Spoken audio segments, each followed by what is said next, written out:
All right. Well, welcome everyone to Hope for a Better Life, our podcast about trying to do stuff. In a hopeful way with the Lord's help. Yeah. We're glad to have you with us on our episode number 10 as we continue to explore the Bible and try to extract meaning from it that is useful to our lives, that hopefully is relevant to you and useful in your understanding, but also, more importantly, help build a better life. That's the goal. So I'm here, David Roth, in Boulder, Colorado, and talking with Ethan McCardle down in Sunrise Chapel in Tucson, Arizona. Good day, Ethan. How are you? Doing well. Excited to be back with you. I was saying before we started recording that this podcast has been such an interesting process for me to go through in my mind and heart, because I will approach a text and some of what it has to say seems plain and beautiful, and some of it seems like it takes a little more work to get to the heart of the message. But I have emerged from each one of these episodes feeling uplifted and hopeful and in a better place of understanding how to take the truth of the text and go out and use it in my life in ways that are helpful than I have before we started. So I'm trusting the Lord will do the same with us today, and looking forward to getting into it with you. Thank you. Yeah, I appreciate that. I have a similar experience where I know we've entered some of these going, I don't know what's going to happen, but it feels like the Lord blesses it. And I mentioned a passage that I love that the writings talk about of Swedenborg, that when the word is read, the Lord flows in and teaches. And I think that if we can approach his word with humility of heart, saying, I want to, Lord, please guide me and teach me, and he can flow into that and show us something that is useful to our spiritual life. And that's the goal of this podcast. So last time we left Abram having rescued Lot from this warfare between 4 kings and 5 kings, and Lot and Abram had separated. Lot had chosen the valley to go dwell in and got captured, and Abram went and rescued him. And at the end of that, Melchizedek the priest comes and offers bread and wine, which are reminders, of course, of the Holy Supper or communion. And that is our spiritual food of love to God and love to one another. That's sort of what a spiritual life is all about. And that's how the Lord fills us and feeds us. And so that story can sound like a great victory. And in one way it is. But as soon as that we turn the page to the next chapter, chapter 15 of Genesis, which I don't know if anyone here would say Genesis 15 is their favorite chapter of the Bible, but it's an interesting little chapter here where Abram starts to lament and says, Lord God, what will you give me, seeing I go childless? It's like, you promised me I would become a great nation. I'm getting old, and when is this going to happen? And I think the Lord reminds him of the promise that he made and sort of reinstates that promise. And then an unusual thing occurs he invites him to place animals upon an altar and divide them in half.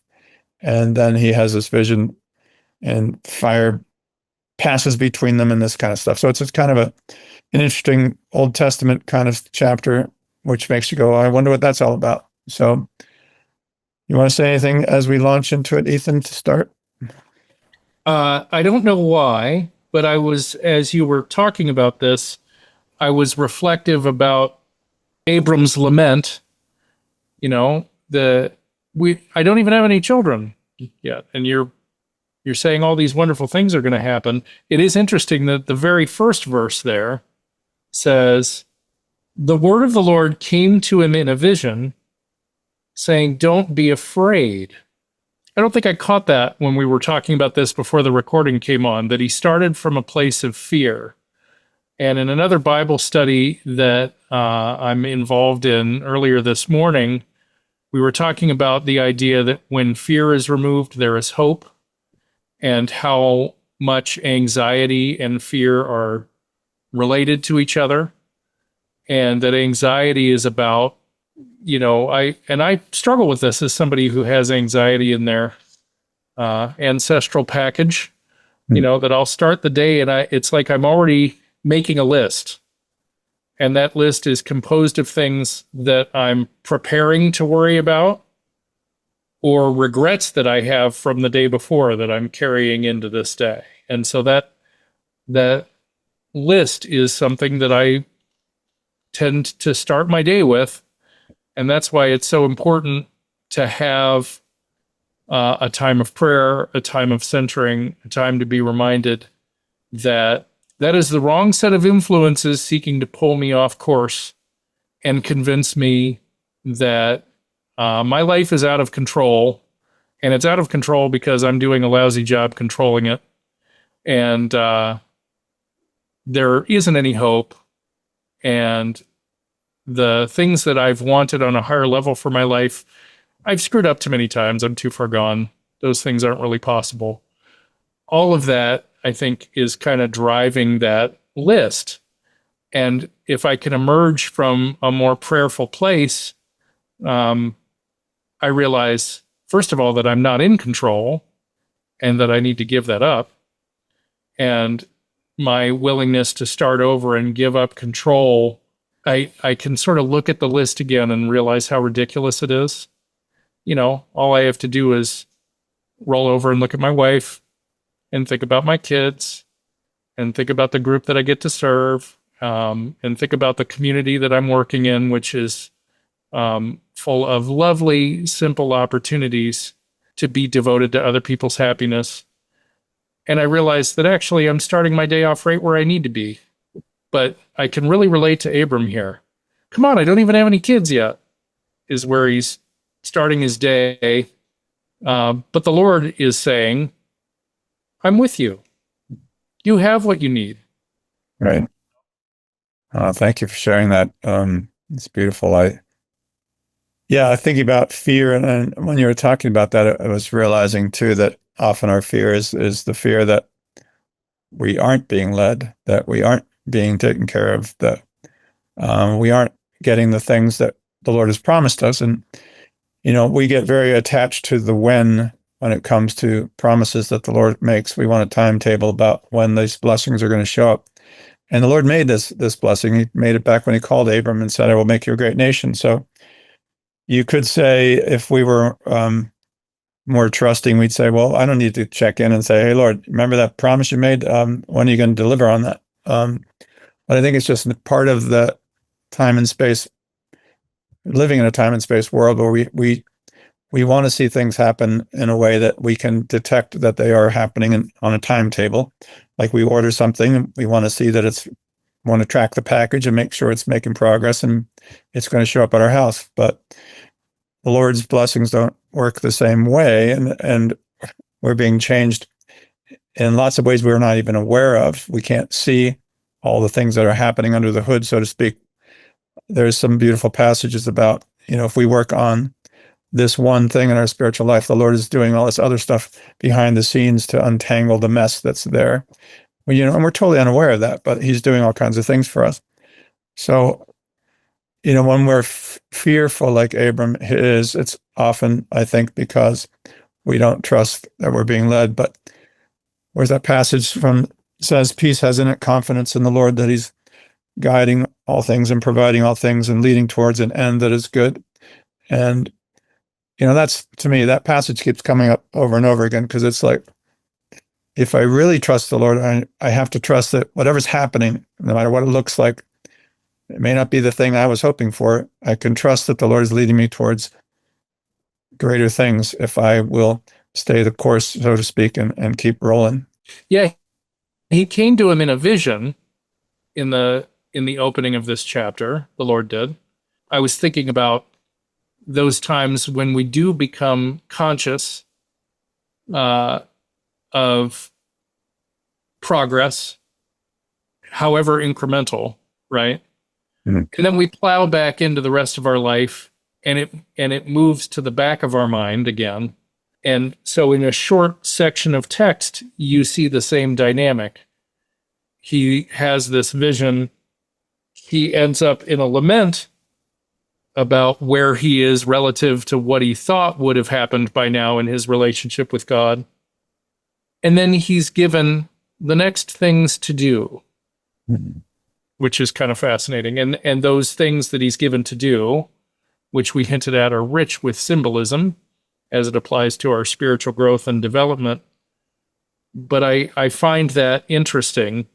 You know, he says, after Abram's lament, I am the Lord. I brought you out of Ur of the Chaldees to give you this land so that you might inherit it.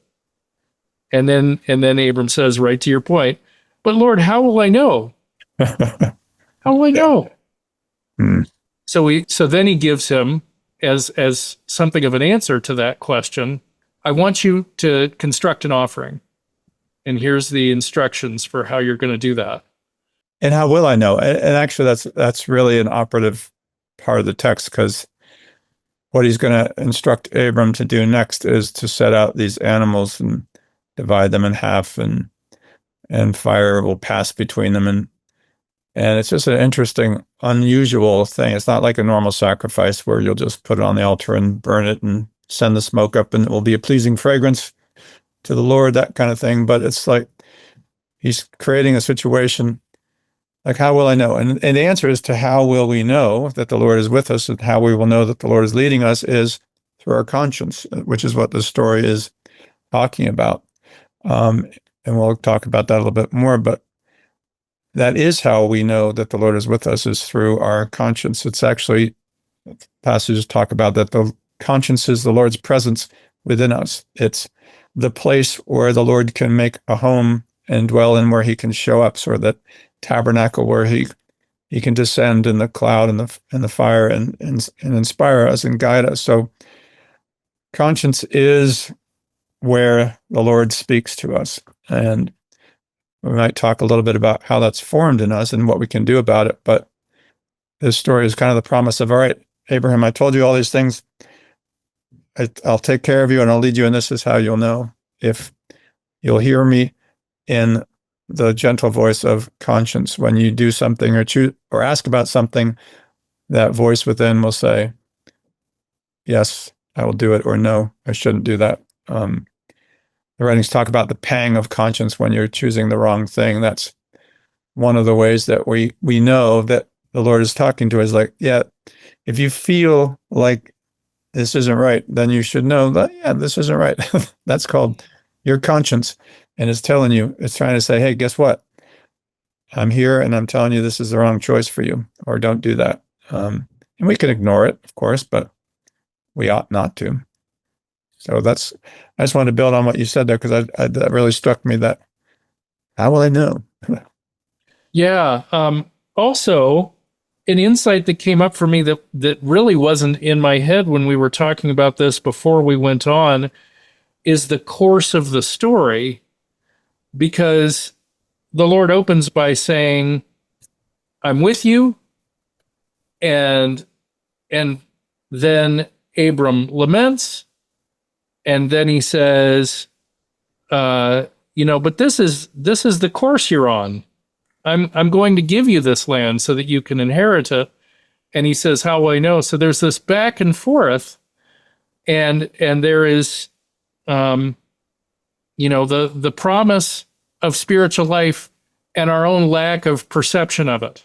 And then the next part of the story is all about the development of conscience, because that's how we have perception that the Lord, I just didn't catch that before we started this. Cool. That's what's going on here. He's lamenting his lack of perception, and the Lord's saying, right, because you don't have a conscience yet. Yeah. Here's how we're gonna start putting the building blocks in place for that. Yeah, and it's interesting too that thank you, that he brought him outside, it says, and he said, look now toward heaven and count the stars if you're able to number them. And he said to him, so shall your descendants be. So he's again talking about his descendants. And it says, and he believed in the Lord, and he accounted it to him for righteousness. Stars picture knowledges from heaven, sort of the stuff you might glean from the word as you go and you read it. And that is how we can know the Lord, is through his word, through gathering stars, so to speak. And I love when we talk about this in the creation story, there's the sun, the moon, and the stars are different aspects of our faith, if you want to think of it that way, where the sun is a picture of when we really feel the Lord's presence, like it's daylight. We know the Lord is there. Things seem clear. And then there are times of life when the sun's not out, but the moon is there, and that's reflecting the light of the sun. And that pictures our faith, that even in those darker times, we can have faith in the Lord because he's shining on us, but it's not as brilliant, but it's still there. And then surrounding that, or even sometimes when there's no moon, you can just count the stars and you can be guided, like they used to navigate, of course, through oceans and things like that by means of the stars. And that's how we also navigate our lives, is through knowledges from heaven that are symbolized by these stars. So it's important to to understand the stars, so to speak. It's important to understand what's in the Word so that we can be guided. But that's going to be part of the building block of our consciences, the truths from the Lord's Word. And the place that we start from is not that.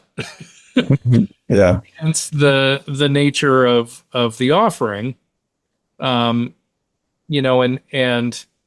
there's a lot that could be said about this, but a place to start, I think, is that the animals here are really a reflection of the state of mind we're in as we start this journey called life, and our native will is more at play with its desires than the other parts of our life, and its instincts, its trajectory is more beastly or animalistic. So I don't think it's an accident that you start where you stand, right? You still need to make an offering. You still need to turn to the Lord, but the stuff within that you're starting from isn't the best.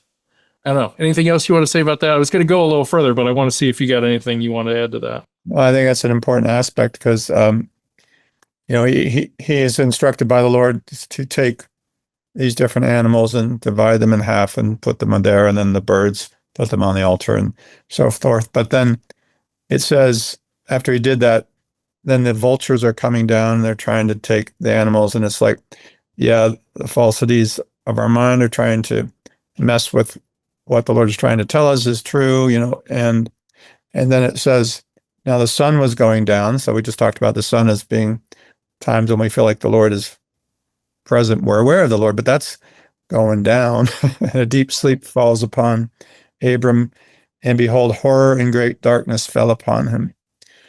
So what he's experiencing is not a happy thing at the moment, but I think what we're seeing there is the Lord is saying, well, if we will examine ourselves in the light of his word, we'll see that there's stuff within us that might strike a little bit of horror, like, I didn't know I was so selfish, or I didn't know I was buying into those particular false notions or whatever. But the Lord is giving us an awareness of those things that are a threat to the promise of the promised land, put it that way. And but the Lord can disperse those, like he's driving away the birds. The Lord can disperse those things, and there is going to be fire that passes through these different parts, which is the text talks about how those different parts are making distinction that there's the Lord and there's us. Mm-hmm. And there needs to be a bridge between the two, or there needs to be communication. And that communication is going to happen by means of our conscience. It's interesting because then darkness falls upon the land, and the scripture here, picking up in the 13th verse, says, "Know certainly," this is the Lord speaking to Abram, "know certainly that your descendants will be strangers in this land that is not theirs, and will serve them, and that they will afflict them for 400 years. Now, this is a symbol for temptation. Yeah. And it's always order of magnitude. So 440, 400. "And also the nation whom they serve I will judge. Afterwards they will come out with great possessions. Now as for you, you shall go to your fathers in peace and be buried at a good old age. But in the fourth generation they shall return here, For the iniquity of the Amorites is not yet complete. Now, so what I take all of that to mean is, we talked a couple episodes ago about you can have this first dawning awareness that there is a God, that there is a higher way to live than the way you've been living, that there is even a path to that life, and the magical thinking that we get caught into after that is, oh great, I'm good, and we start out, and that new way of conceiving of and responding to life is immediately attacked, and we immediately feel like, oh, this isn't going to work. There's all this doubt concerning the end, all this doubt concerning our own capability, doubt even concerning that there's a course to be on that is going to take us somewhere different. All of that starts to crowd in. And I think so it's just very interesting that with this darkness that falls, the Lord then says to Abram, and you will be tempted, and there will be hardship, great hardship. And there's a process you're going to go through here in coming to terms with that is going to take time. It has a cost associated with it. It's going to hurt. But, this promise at the end, that,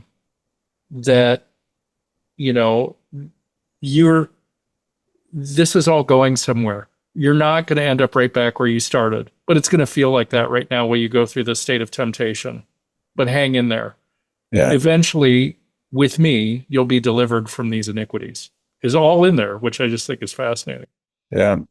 It's actually more explicit than I remember, in the sense of, as I studied conscience for my theological school dissertation, and you talk about, there's these different parts, like we're told that we have these memories that are built up within us by the Lord, as when we're little children, like when we're being held by a loving parent, or we're nursing, or we play with our little friends, and they're blessings from heaven that remain with us, and they're stored up by the Lord inside of us.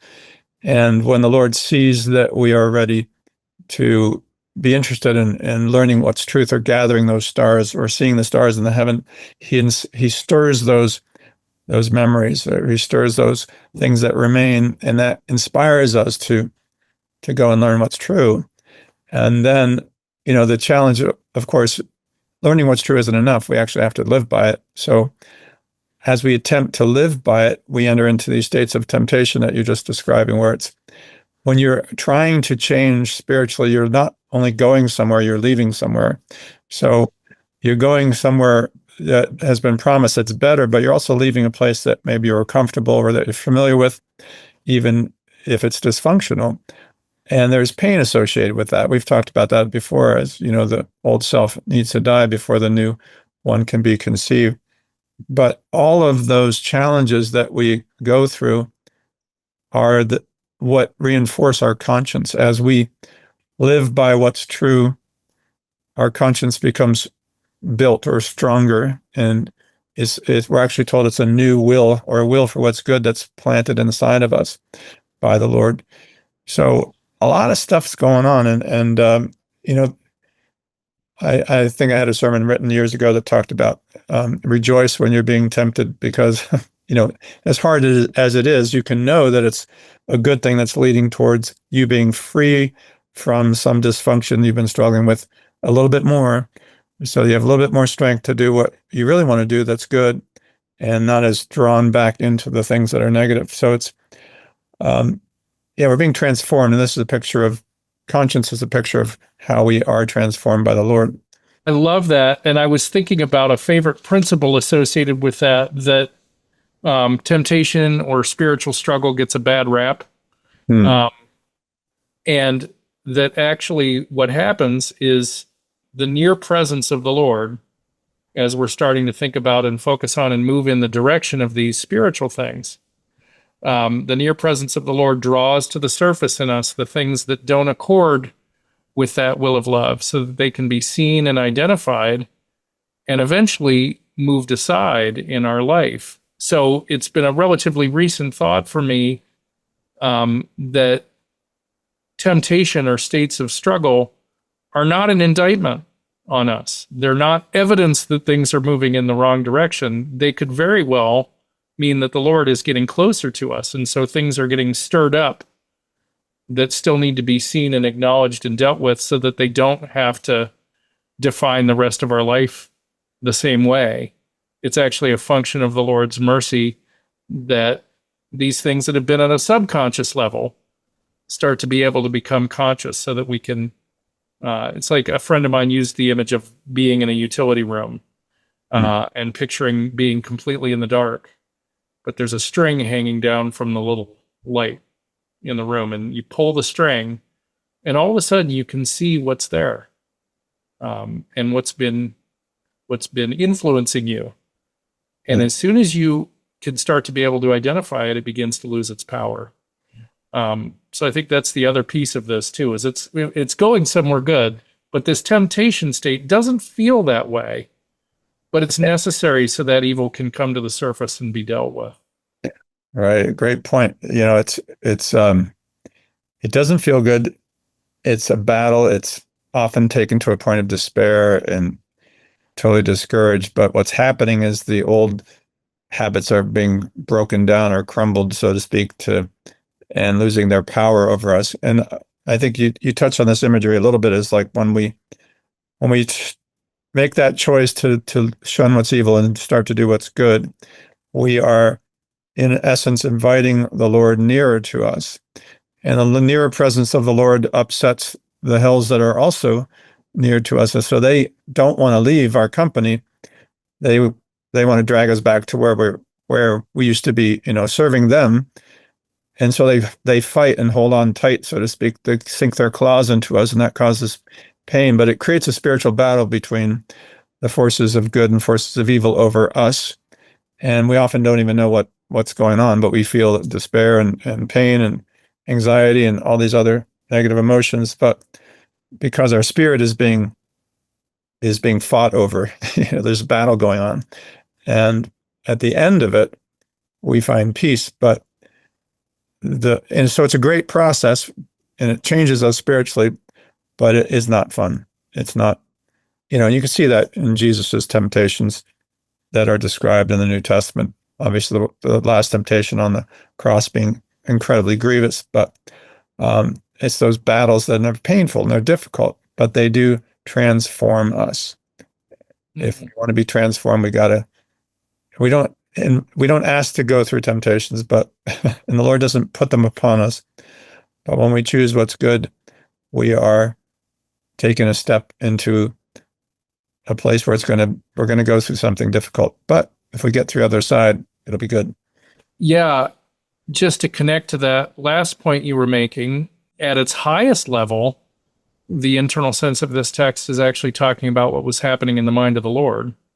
So it's just very interesting that you brought that part up.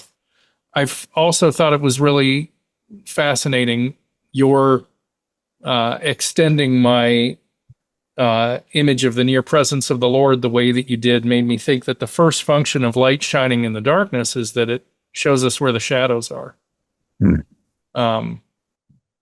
Nice. I like thinking about that. Yeah.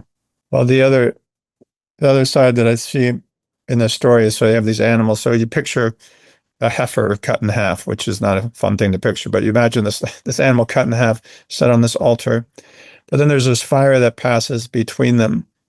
And to me, that's that picture of there's our part, there's the Lord's part, and the Lord wants to communicate with us. But if we can follow the path he lays down before us of this work to learn about the Lord, shun evils as sins, do what's good, then that communication takes place, that fire passes between, that love passes between the Lord and us. And so it's actually a cool picture of what's going on, but unusual, right? Yeah. So. I can't remember if we talked about this here or before we went on, but I think one of the fascinating things about the animal imagery here too is that you can also talk about the Lord's part and our part on that base level of our life. And actually our theology does that. I think sometimes people can feel like, well, you're talking about these high ideals with the life of religion. This is where I'm living. This is where the work is for me. This is what I'm experiencing. Yeah. And I think one of the beautiful things about our theology is it bears out that, yeah, the Lord's with us in all of those things. And so you start where you stand, and where you stand in the beginning of this journey is filled with a lot of ugly and mixed sensual states alongside just these beginning glimpses of things that are beautiful and true and possible with the Lord's help. And so we said when we started this, I think, information coming to us from the senses isn't in itself a bad thing, right? Right. That's part of our life. So to connect with the Lord on that base level part of our life is part of what helps us be drawn from a state where that's all we see and all we respond to and all that we think that life is. And so, having just looked at Jacob's ladder, I sort of picture that there's, it's sort of like you can't move from what's natural to what's spiritual. It goes the other way around. What's spiritual has to flow into what's natural. But I think the Lord does start with us by showing us the possibility of a higher way. And he shows us the possibility of a higher way as we're starting from that really sense-oriented, natural world-oriented, my own cares, my own way, the world because of what I want out of it kind of place. He knows that that's where we're going to start. And so I see that in Abram here. Remember we were talking about the culture he comes out of, that it's idolatrous. Right. And you still see him wrestling with, who is God to me? I know there's been a lot of other things that I've been making God, but maybe something new is breaking through here, even in that state. And I think that's in here too, in this story. Yeah, love that. I was noticing in the end of the story, after this burning torch that passes between those pieces, he says he makes a covenant with Abram, saying, I'm going to give you this land from the river Egypt to the great river, the river Euphrates. And then he lists, again, all these different things, the Kenites, the Kenizzites, the Cadmonites, the Hittites, the Perizzites, the Rephaim, the Amorites, the Canaanites, the Girgashites, the Jebusites. It's like all of these, in my mind, it's listing all of these hereditary inclinations, things that we struggle with, that the Lord will disperse and that will cast out of our lives. The great benefit of all this is the things that we struggle with, the Lord can remove them from us so we don't struggle with them anymore, and we can live in peace. I mean, the driving out the enemies of the land is about the Lord driving out the hellish impulses that inflict us and the tendencies that we're drawn towards. And they're listed as these different nations, but they're just different parts of us that need to be dispersed so that we can live in peace in the land. Yeah. I don't want to drive this too far, but drive on, my man. But as you were talking, I was thinking about the torch passing between the pieces. That I have a friend, when it comes to Holy Week, one of her favorite things to say about Good Friday is, without Good Friday, there would be no Easter, and the only way through is through. And for some reason, that image was coming back to me with the torch passing between the pieces, not over them or under them or around them, but that there's a through line here, and that through line is about love.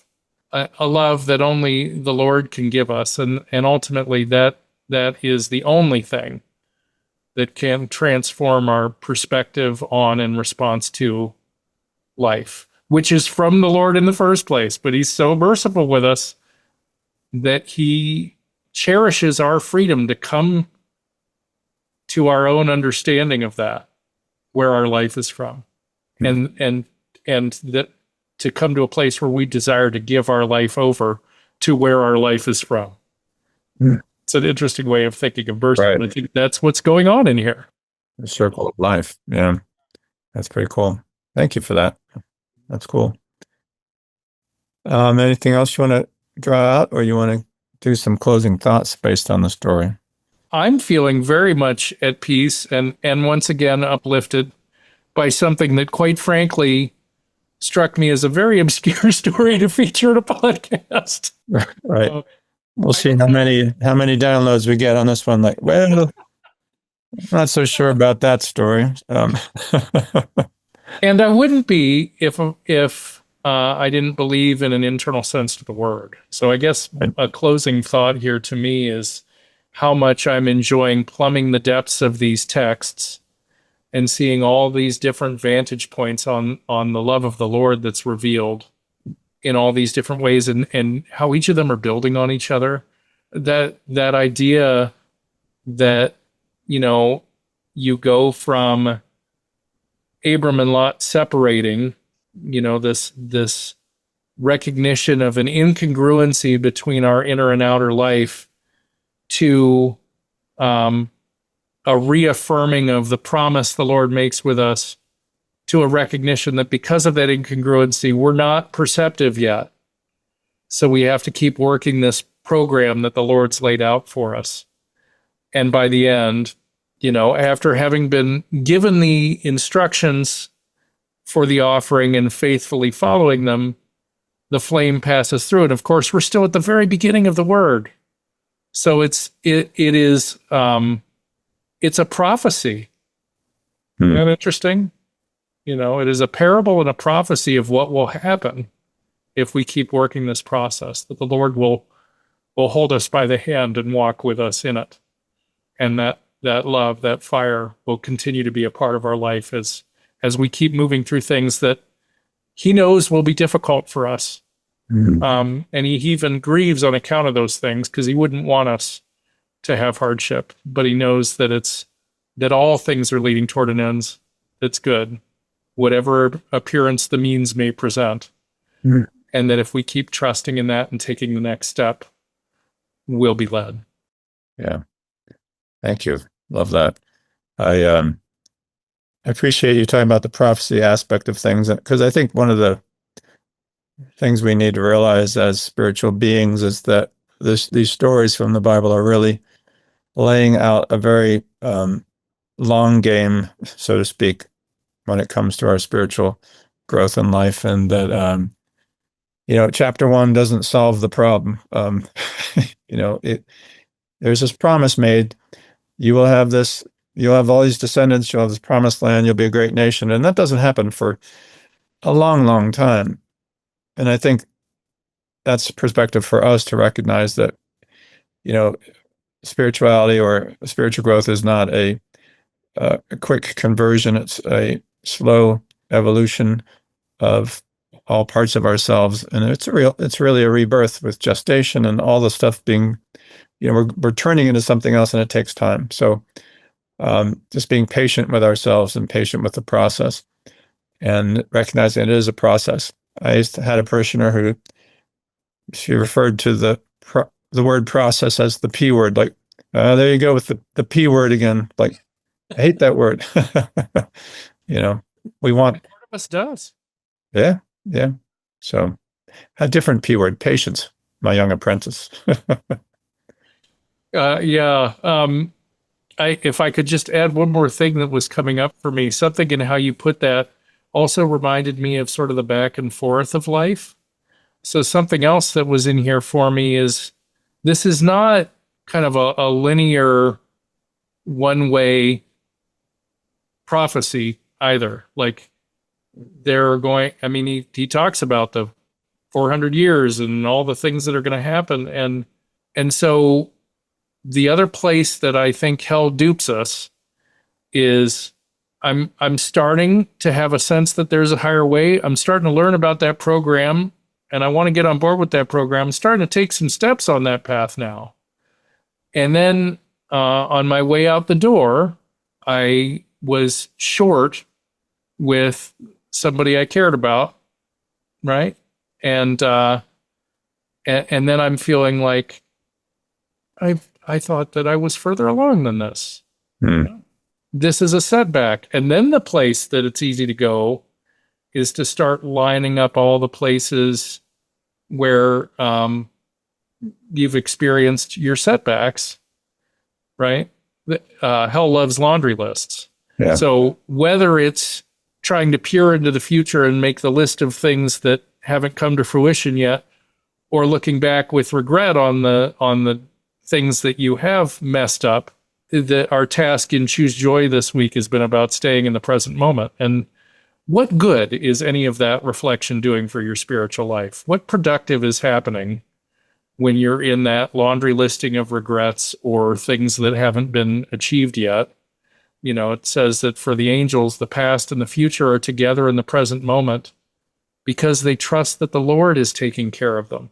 So that laundry listing takes away that sense that there's a hand over our life, that all things are being led toward an end that's good, that there is progress being made, a lot of it subconsciously, some of it consciously. All of that is taken away when we're stuck in that laundry listing. So it's an interesting sort of side note, but I see in here that there's going to be this. Stay in the present moment, keep trusting, keep stepping as best you can. Yeah. Yeah, that's a whole nother topic right there, but we won't get into that. But I love the living in the present moment is one of the keys to great happiness. So we'll touch on that another day, but thanks for bringing it up because, yeah, you add all these things to the present and it just crushes the possibility of joy in that moment. So, right. Like, I think the connection to this text for me was keep doing your work, right? And, you know, the prophecy about all the hardship that's coming is before the torch passing through. Yeah, interesting. Yeah. All right, good friends. We appreciate you spending this time with us, and we look forward to seeing you next time. But may the Lord bless you, and may you have a peaceful day, week, until we see you again. You are loved, and there is hope. Love and peace till next time, friends.